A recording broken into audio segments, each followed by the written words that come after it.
Welcome to the Denton Insider on DentonRadio.com. Powered in part by Classic of Denton, the views and opinions of the show hosts and their guests are those of the show hosts and guests, and not necessarily those of the sponsors, DentonRadio.com or Discover Denton. For more information, visit the Policies and Procedures page at DentonRadio.com.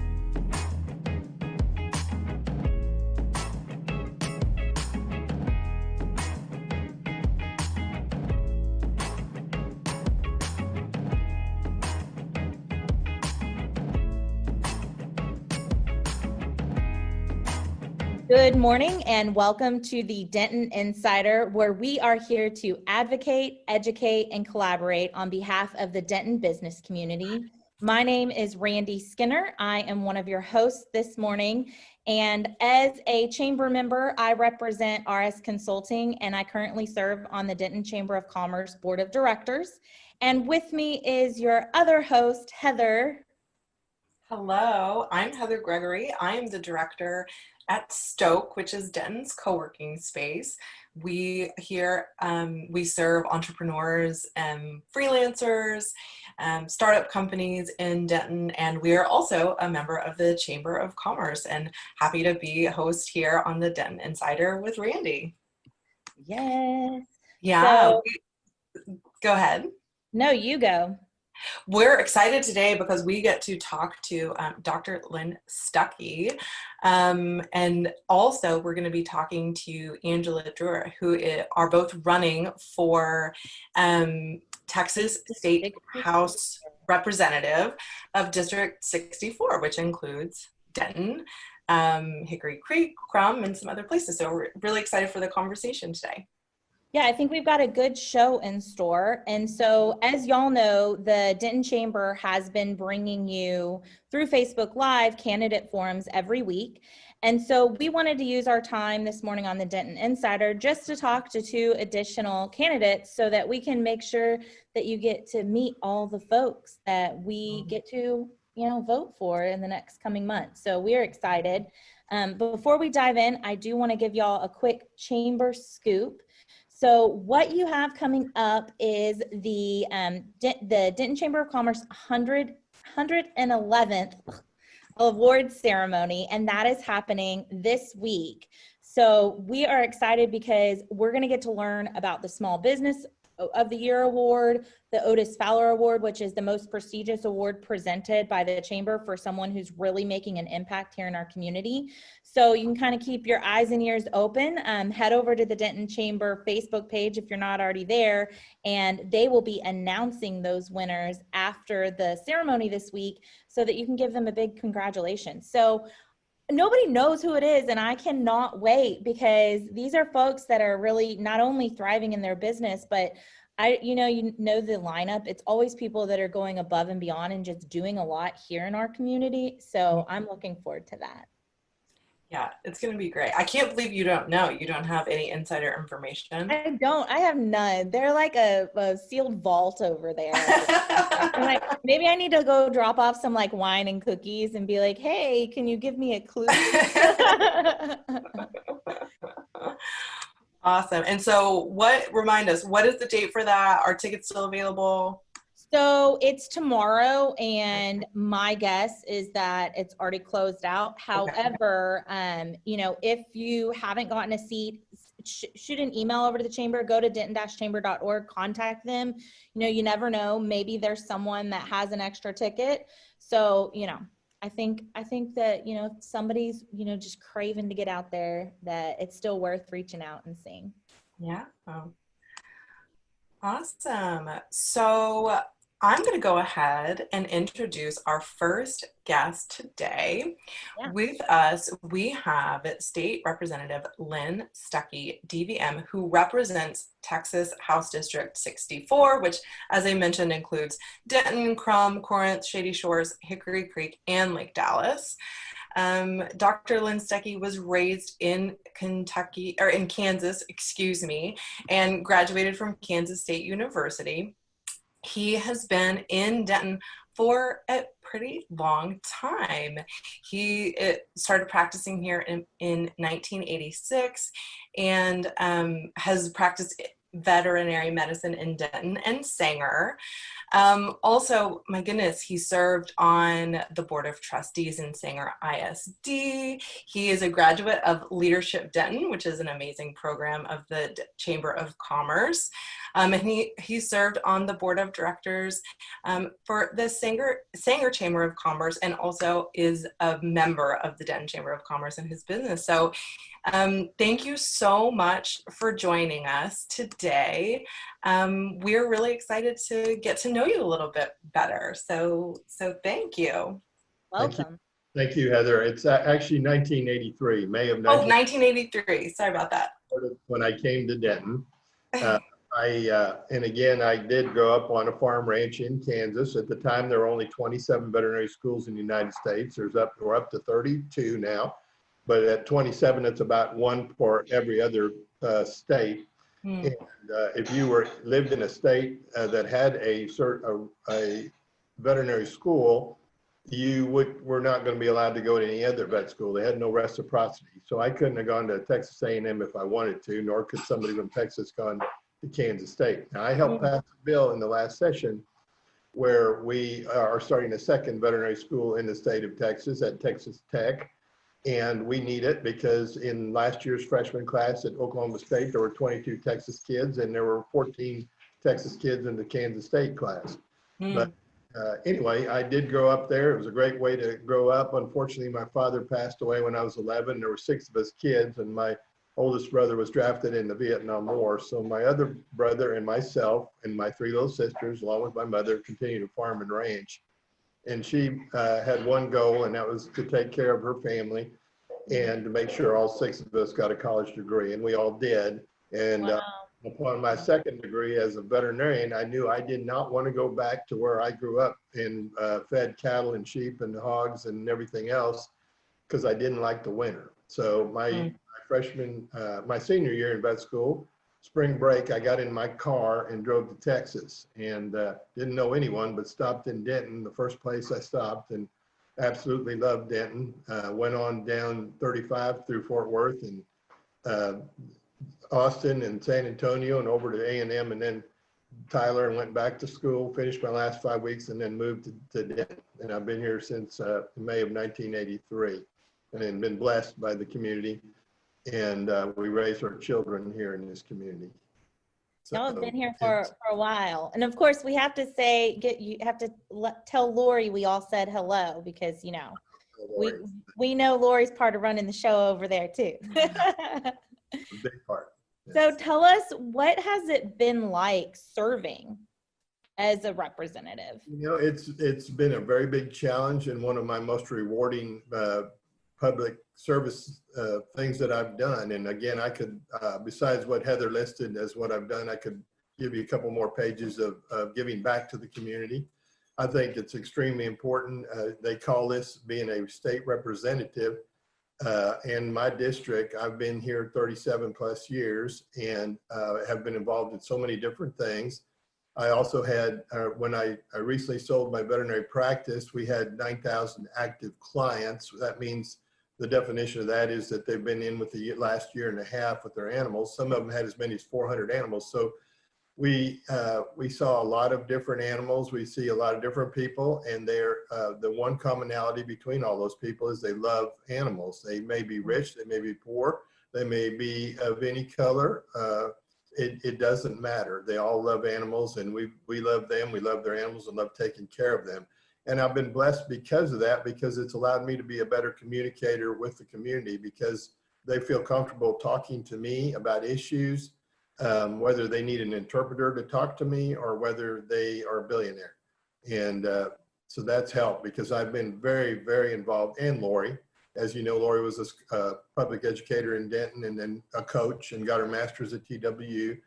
But she also has been very involved in the community. And so that helps us represent, because we truly are representing. And you know, Texas is only one of 7 states that only meets every other year. We meet on the second Tuesday of the odd year, January, and then we meet for 140 days straight. And after you complete the session, you go home and you mingle amongst your constituents and you work amongst your constituents, and then you talk about the things that are important to them. that's another reason why my bills that I've had in the last 2 sessions have primarily been based on what my constituents talk to me about, what's important to them. And it's allowed me, even as a freshman, to get an award from Texas Insider, or I believe that's the name of the magazine, being the most effective freshman legislator, and I passed the highest percentage of my bills because we're doing things that help the community. In this last session, we finally got funding for a new driver's license office, and it's in the process of being built right now. Very much needed. When we moved here in '83, the population was nowhere near what it is today. It was probably around 140,000, and today it's 940,000, with the demographers guesstimating that we'll hit 3 million by 2030. Wow.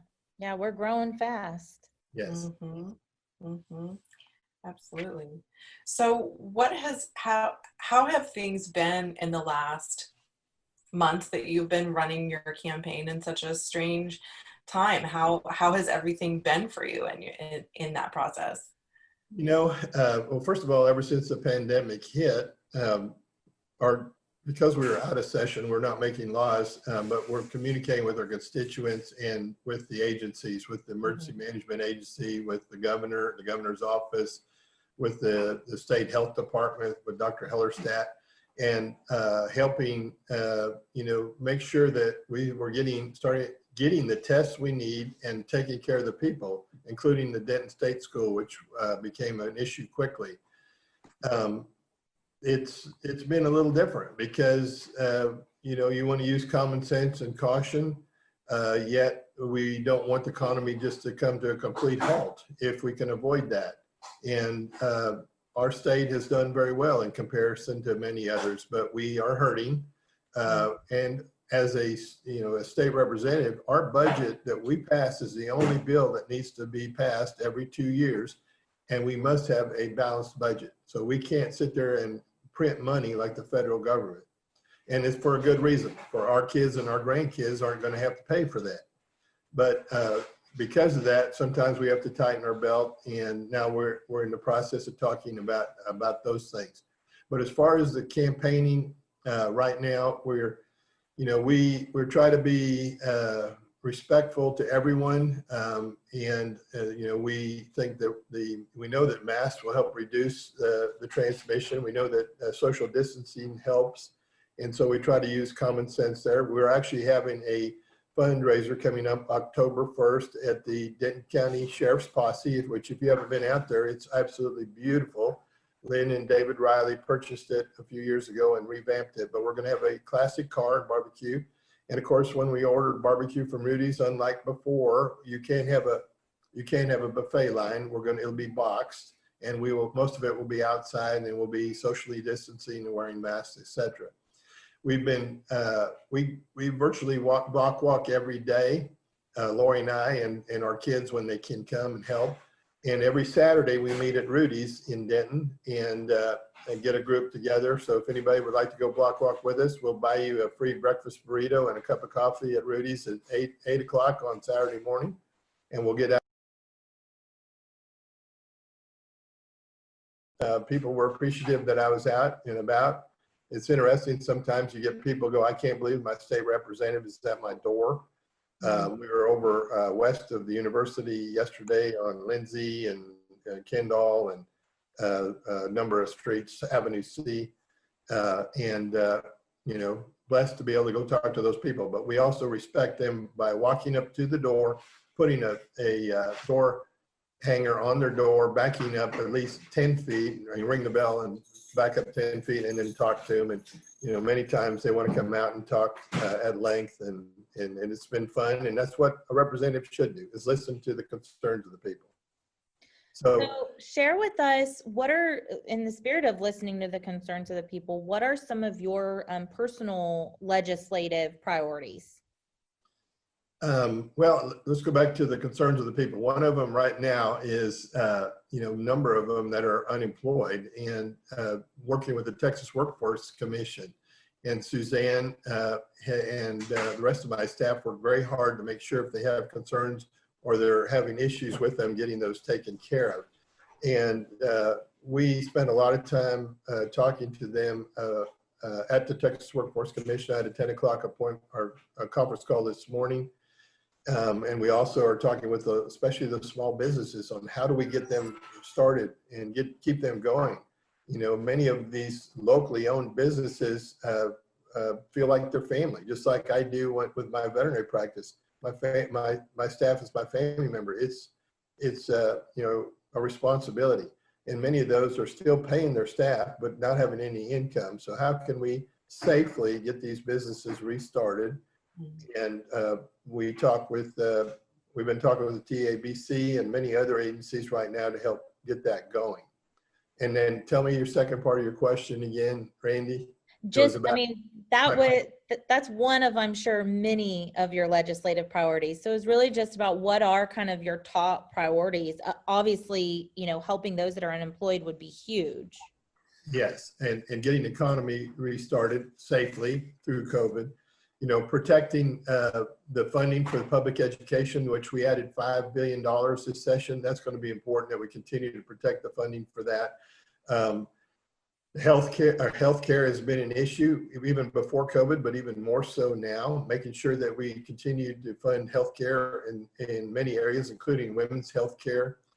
And then also, you know, one issue that's come up since the protesting is public safety.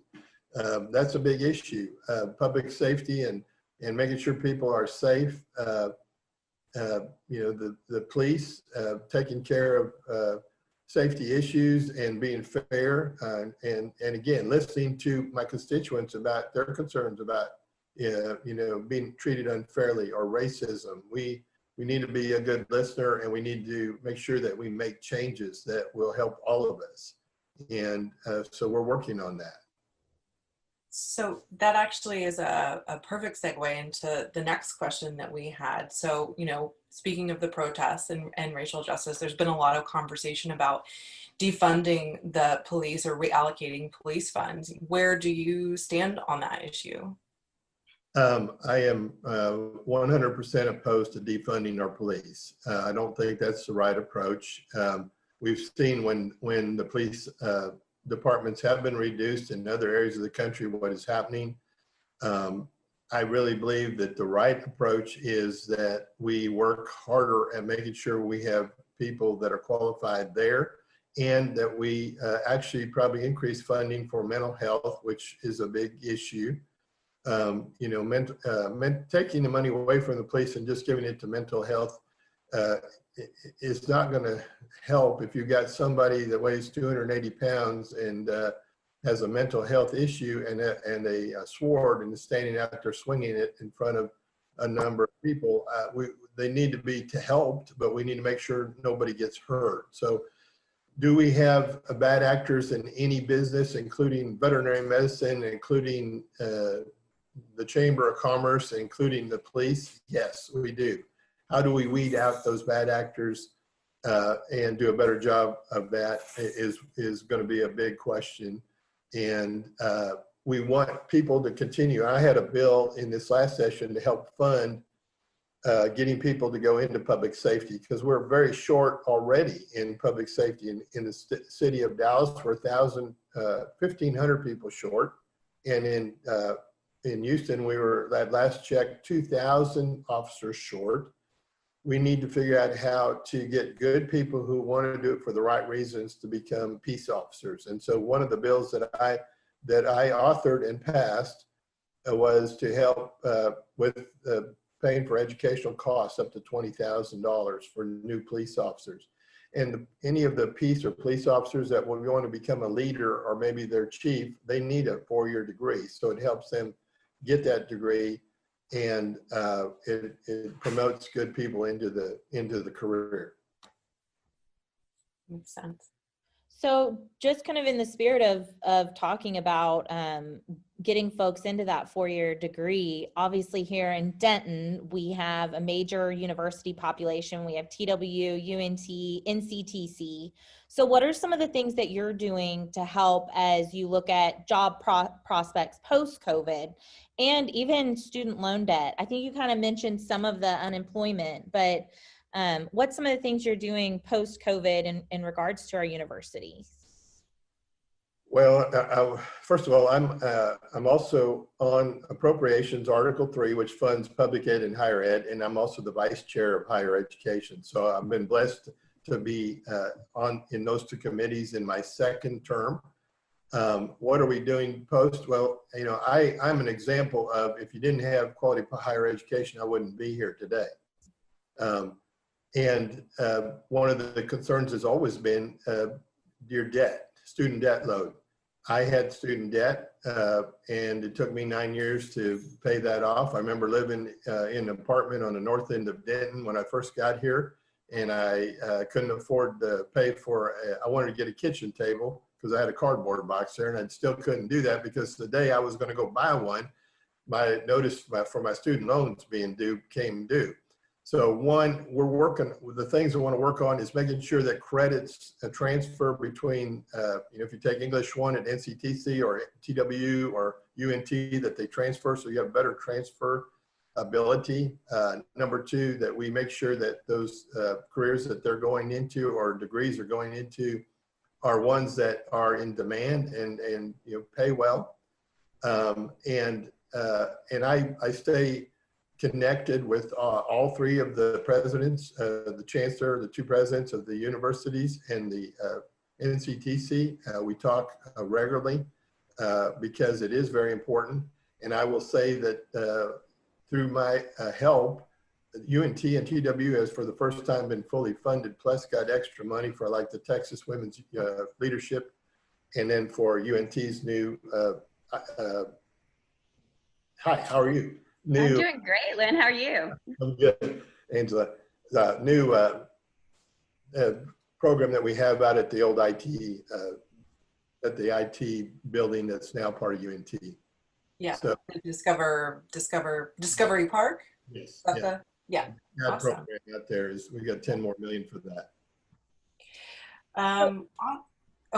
Go ahead, Heather. Well, do you have any final thoughts for our listeners today? Well, the final thoughts I have is, number 1, you can go to lynnstucky.com, and there's no E in Stuckey, and to find out more about me. We'd love to have your help and support in getting reelected. I would love to go back for my third term and continue to do things to help District 64 and the people of the state of Texas. I'm blessed and honored to be your state representative. I'm also still doing some veterinary medicine. I get to communicate with a lot of different people in this community on a regular basis. And I will continue to be here. Our kids they want to raise their families here. And I've been part of this community for 37 years and 5 months right now. So I've been blessed. Lori and I truly believe this is the greatest place to live and the greatest place to raise a family. And we want our kids to have the same opportunities we had. Dr. Stuckey, we are so grateful for your time and grateful for your service so far as the current representative. So if someone wanted to support you, get in touch with you, or head over to Rudy's on Saturday morning for that coffee and taco deal, what is the best way for them to connect with you? You can connect with Suzanne Woodard, my campaign manager, but again, you can go to lynnstucky.com, and if you want to, you know, we are on Twitter, Facebook, or Instagram. And like I said, every Saturday we're meeting at Rudy's, and then we're going out and block walking. My home number is 940-458-4422. You can, if you want to call rather than, you know, go to the website. And we are greatly blessed and would love to have anybody come and help us continue to fight for Denton and Denton County and District 64. Well, you heard it here, folks. Dr. Stuckey challenges you to come out and grab a taco with them. So we really appreciate you. Thank you. Remember, early voting starts October 13th to October 30th, and the election is November 3rd. And you can go to votedenton.com to find the sites. Sounds like a plan. Well, we'll talk to you later. Thank you, Dr. Stuckey. Thank you. Bye-bye. Heather, I am so stoked because we get to talk to our next candidate. Who do we have coming up? So we have Angela Brewer, who is a UNT professor, mom, a graduate of Denton High School and UNT. Her experience as an educator is what drove her to run for public office, because she has seen the firsthand difference quality education can make in a community, creating opportunities for children to grow up and live in their hometowns instead of having to go elsewhere for jobs. Angela Brewer is running for Texas House Representative District 64. And thank you so much for being here and joining us this morning on the Denton Insider.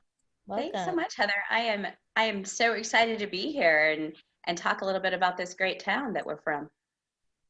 Yeah, so you've been in Denton for quite some time, right? Tell us, for those of us that maybe don't know you, tell us a little bit about yourself, about your Dentoning history.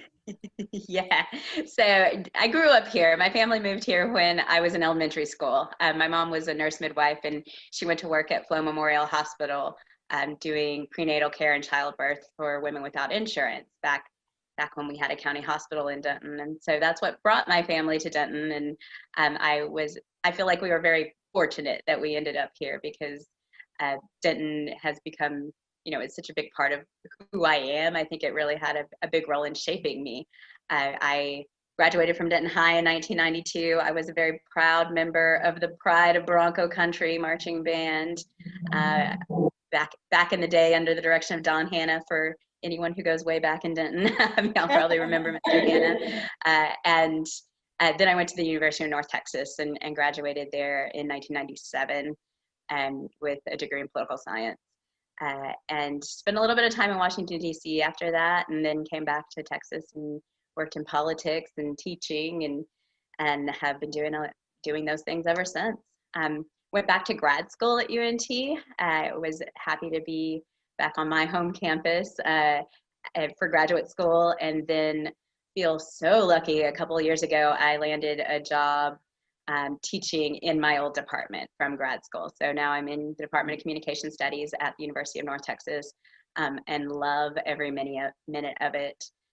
This semester's been a little bit weird and kind of hard, because I like teaching because I like being in a classroom with students. And so a lot of what we're doing now is online, but I do have 2 face-to-face classes this semester. I teach a freshman honors course. And so the Honors College was particularly interested in keeping freshman students in the classroom so that they could have that kind of a learning experience. So I feel I'm really lucky to be working with that group of students this semester. And then I'm teaching a large lecture of about 45 students too, which is fun. And then a couple of online classes. And we're running this campaign, hoping to maybe take our leadership in a little bit of a different direction going forward.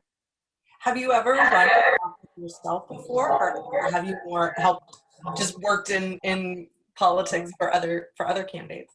Yeah, I've only been a staff person on campaigns before, and a volunteer, and I've knocked on lots of doors and made lots of phone calls and put out the signs and all of that, but I've never been a candidate before.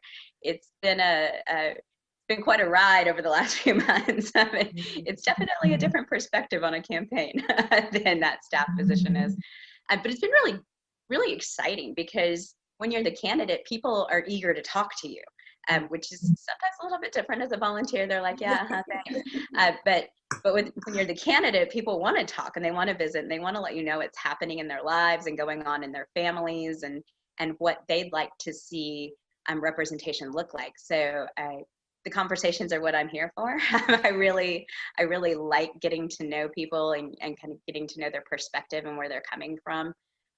So being able to engage in conversation that way has been really kind of the best part of being a candidate.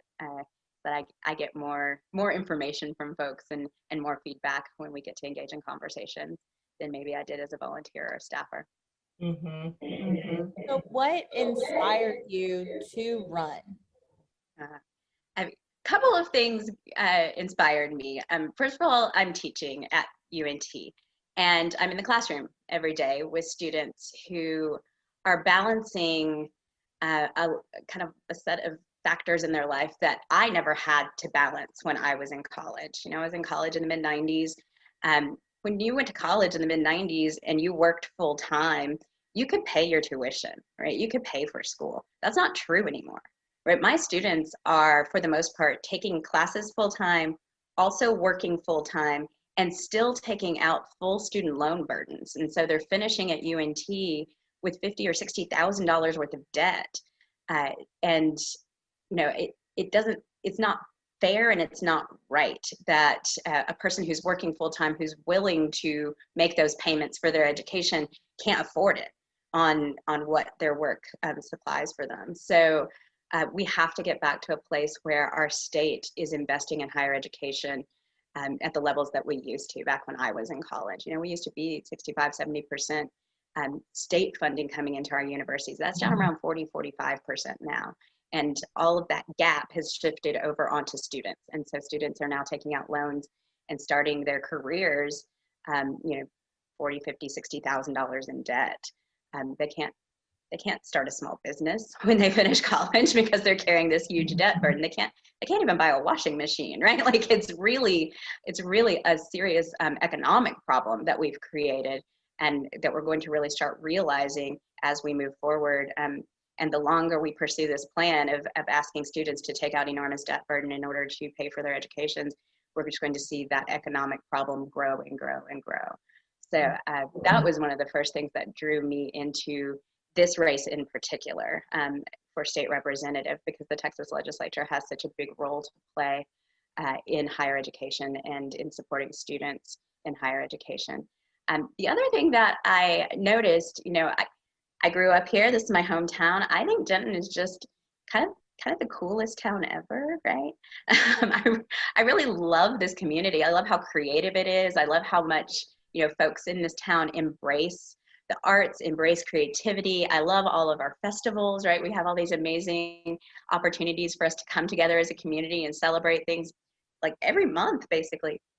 As soon as we finish COVID, we'll start doing that again. And you know, and I grew up with that, and I grew up with that sense of the importance of innovation and the importance of creativity and the importance of problem solving, and I really want to see that reflected in our leadership.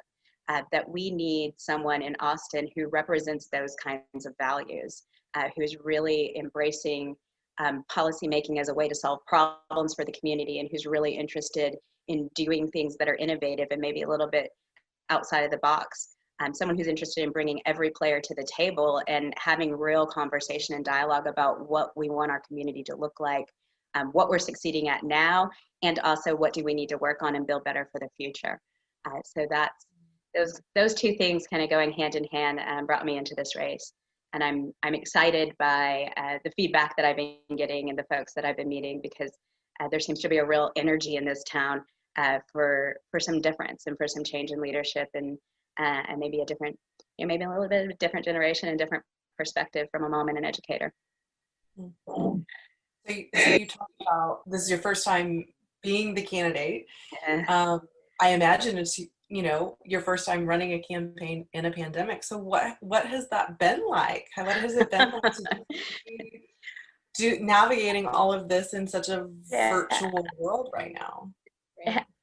Thank you for asking that. I have a hard time complaining, even though I really want to complain, because I am very fortunate in my life right now that my family is healthy. You know, my husband and I have both been able to stay employed. So our financial circumstances are okay at my house. Everyone I love and care about is healthy. And so I feel like complaining, I really just need to give gratitude and be happy for everything that is going okay and going well for us. So I want to start with that. I am just disappointed in the way we've had to change the campaign, right? That, like I said, talking to folks is the thing that I love best. Knocking on someone's door and engaging in a conversation is my moment of politics. That's what I love.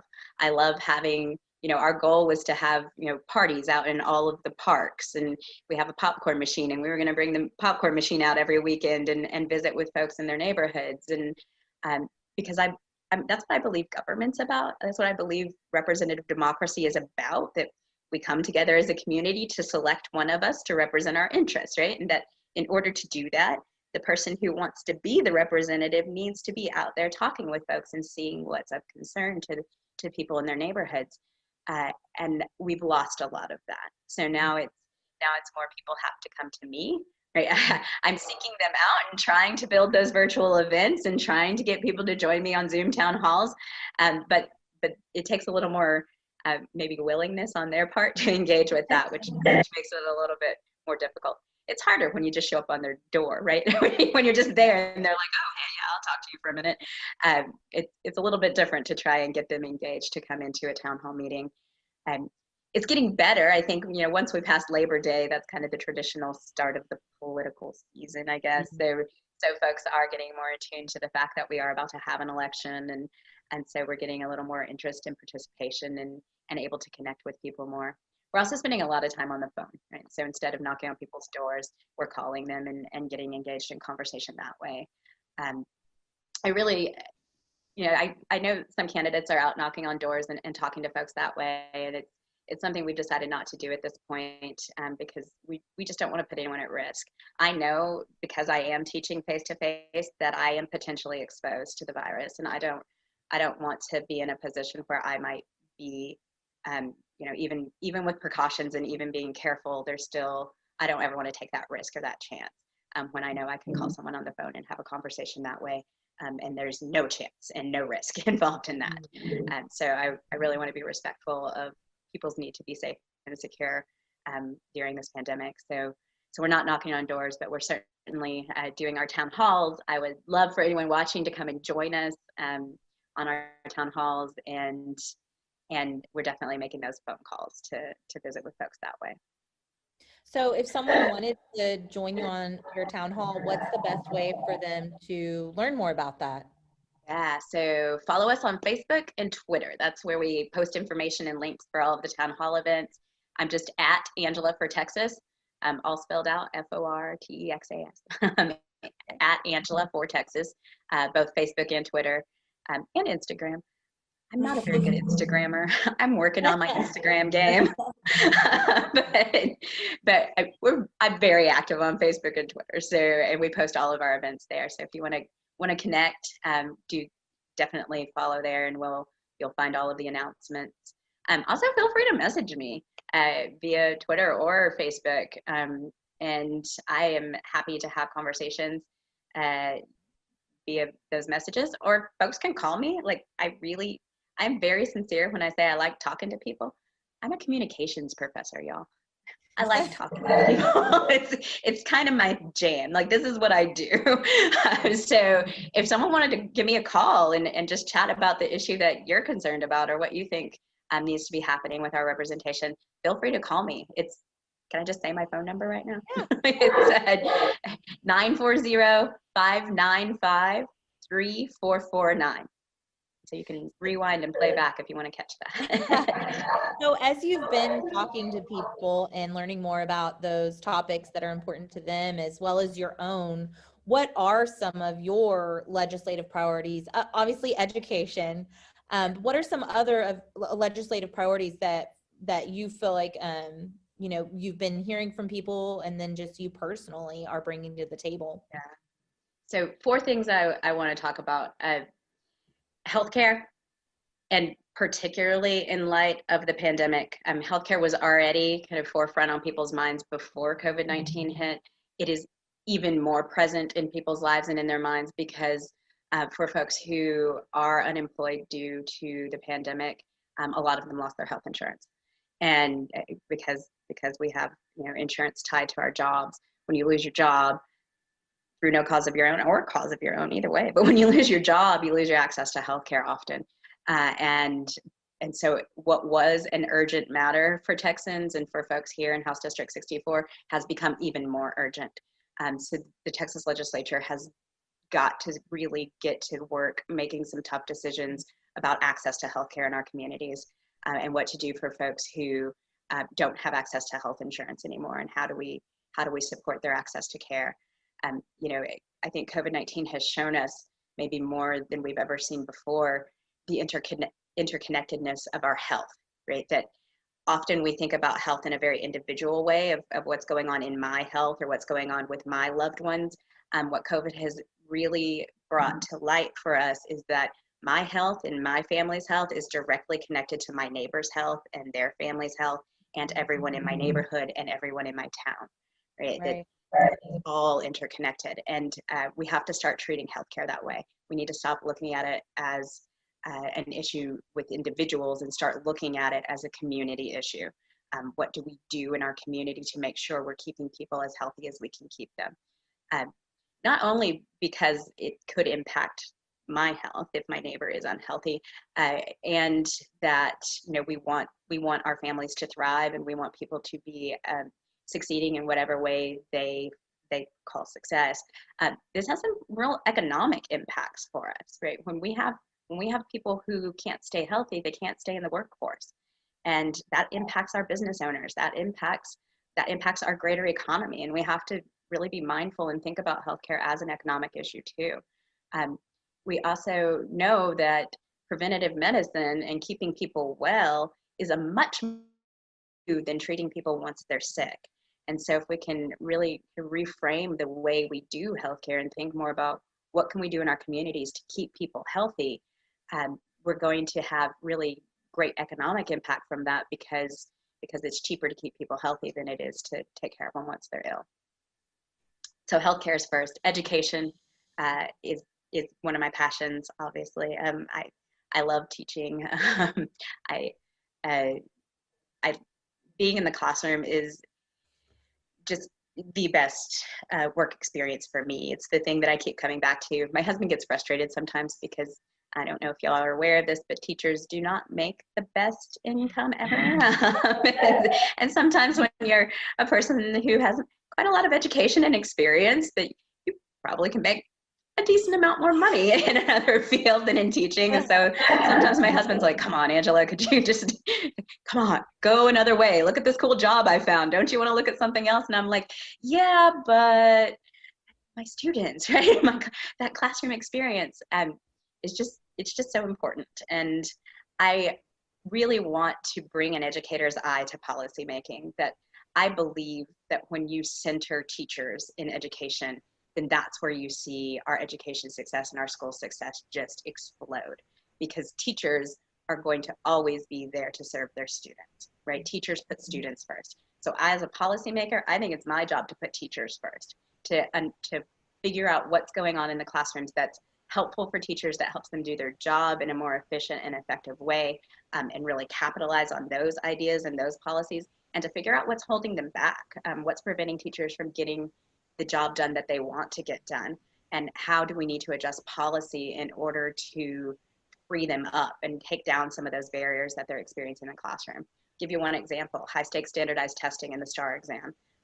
This has introduced just a real big barrier for our teachers, that teachers are stuck in a place, and our school districts are stuck in a place where they're buying curriculum to prepare students for tests, and teachers are then spending an inordinate amount of classroom time invested in preparing students for this one exam, and then taking things away from students, like some of their extracurricular activities, like their arts programming and their PE time, and cutting back on recess and things that kids really need in their school day, so that they can run off their energy. I have a 4-year-old, y'all. The energy is not a joke for early childhood, right? Like, these kids need a lot of recess. They need PE. They need to get out of their chairs and move their bodies so that their brains are ready to learn when it's time to learn.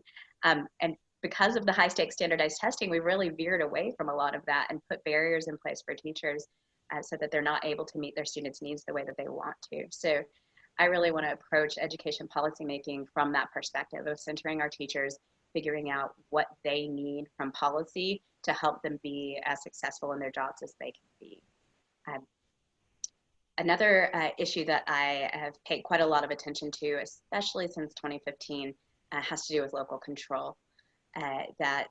We, in 2015 or 2014, when the citizens of Denton got together and decided that we wanted to improve our air quality and improve the future of our water quality here in town, and we wanted to ban new natural gas fracking and to really put some smart regulations on what was going on in natural gas fracking. here in our community. And the citizens said, that's what we want, right?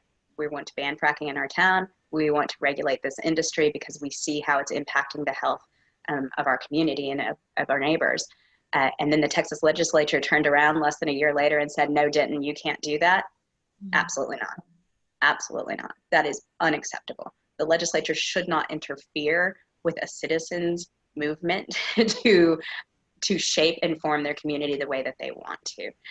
And I think we've seen other examples over the last couple of legislative sessions of the legislature doing the same thing, of stepping in and interfering with cities' abilities and the city council's ability to make the decisions that are best for the community and that are best influenced by the community, right? We know, everyone who goes to city council meetings know this is where we engage in real meaningful politics, right? This is where we engage in the dialogue about the stuff that impacts our day-to-day lives, and is right there in the city council. And we need our city councils to not have to worry about interference from the state legislature.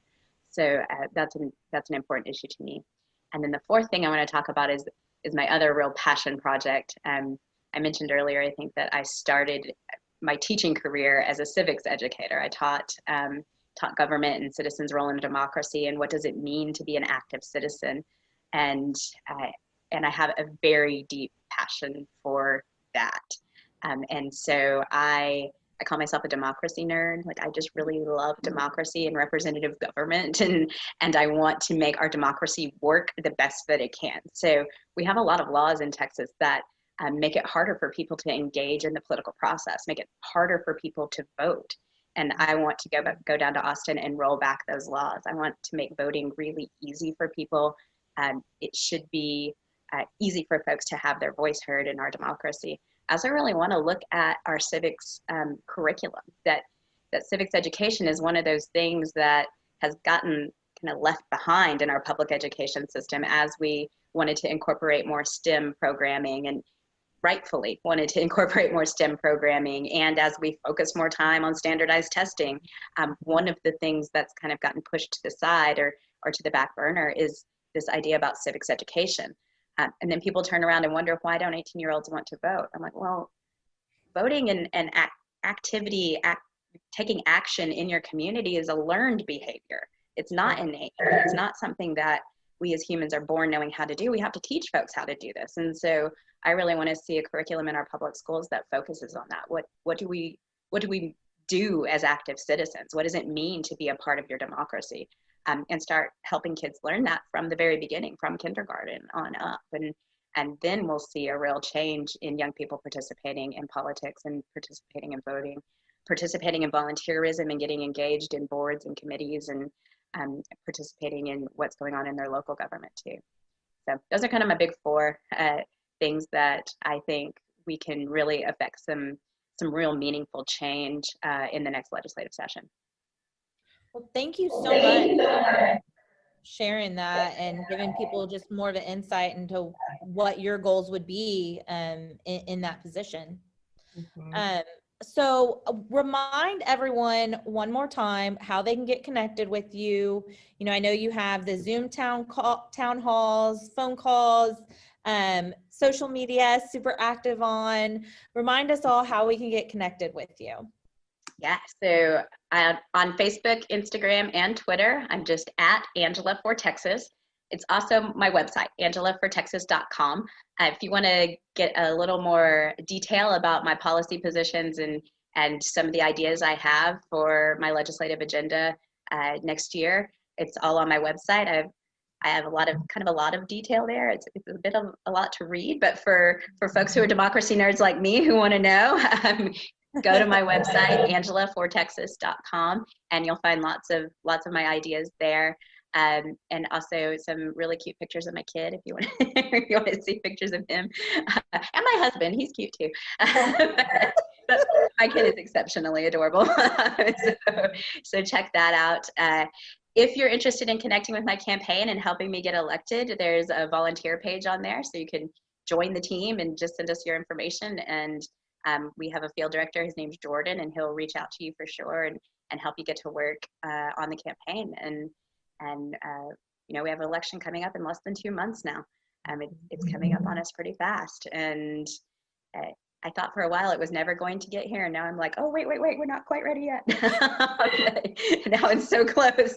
But there's still lots of time to get some work done. So if you're interested in seeing leadership go in a different direction in Denton, I would love to have your support, certainly have your vote, and would love to have you come on as a volunteer and a supporter for the campaign. So angelafortexas.com.